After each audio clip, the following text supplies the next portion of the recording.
Entre nos cultures, découvrons la tour de Brou qui se cache tout au bout d'une petite route en impasse. Ce donjon du XIe siècle est le seul vestige d'un château fort qui dominait le golfe de Saintonge. La richesse et la prospérité provenaient du sel, extrait des marais salants alentours et exporté dans l'Europe entière. Au pied de la tour, la maison de Brou nous fait découvrir l'ancien royaume de l'or blanc, avec les fouilles archéologiques et les salles dédiées au sel hier et aujourd'hui, à la richesse des salines et à la vie sauvage des marais, avec des espèces surprenantes comme la cistude, la loutre, le busard, la cigogne, sans oublier la menace invisible des moustiques. La tour de Brou, c'était un véritable château fort. Ça a été un château fort, oui, c'est effectivement, oui, tout à fait. D'ailleurs, cette ruine est belle. Et le titre de la tour de Brou, c'est la tour de Brou, coffre-fort du sel. Oui, oui. On est sur une hauteur ici pourtant. On est sur une hauteur, oui, tout à fait, mais en fait, vous savez que la mer est partie parce que fut un temps, jusqu'ici, il y avait la mer. On est à combien de kilomètres de la mer ici? Je dirais à peu près 10-15 kilomètres, environ. Oui, une bonne dizaine de kilomètres. Tout à fait. Donc il y avait des marais salants. Le sel a été exploité pendant assez longtemps et puis il y a eu un arrêt de l'exploitation donc du sel, mais ça revient petit à petit. Il y a des coopératives un petit peu dans la région. Et dans la maison de Brou, vous avez également une salle donc sur la diversité, l'écologie.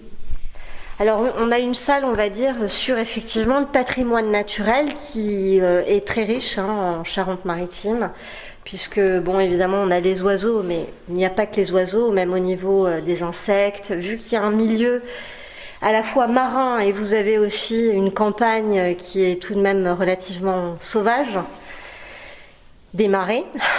Ça draine beaucoup de petites bêtes. Des petites bêtes et des grandes, parce que je crois que vous avez également des cigognes. Absolument. Les cigognes se plaisent chez vous?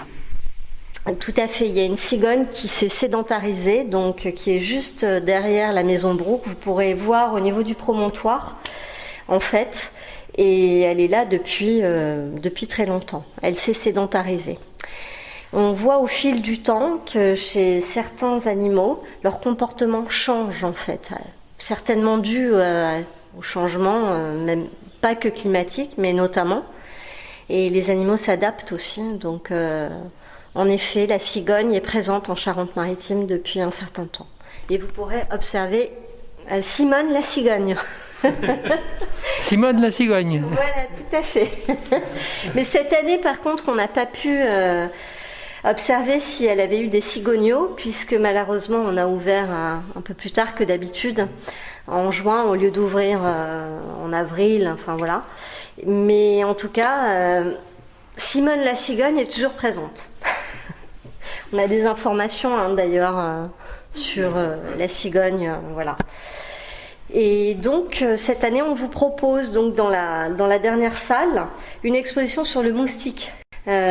Parce qu'il est assez mal connu du grand public et donc c'est une exposition qui va vraiment permettre de sensibiliser le grand public et puis aussi d'informer et peut-être de mieux s'en prémunir, notamment le moustique tigre qu'on pourra identifier, voilà, et vous aurez pléthore d'informations sur les moustiques. Quel est votre prénom? Nejma. Nejma, oui. Et vous faites l'accueil à la maison de Brou? Tout à fait, je suis donc en saison, adjointe au patrimoine et effectivement mon rôle est à la fois d'assurer l'accueil et les informations à la maison de Brou et je travaille également à Brouage. Je suis aussi accompagnatrice et lors des animations et parfois même je vais animer. Très bien, merci beaucoup. Avec plaisir monsieur.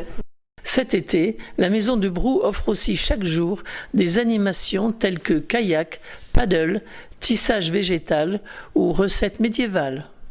Sans oublier le cinéma en plein air, le vendredi 27 juillet et le spectacle nocturne du jeudi 27 août.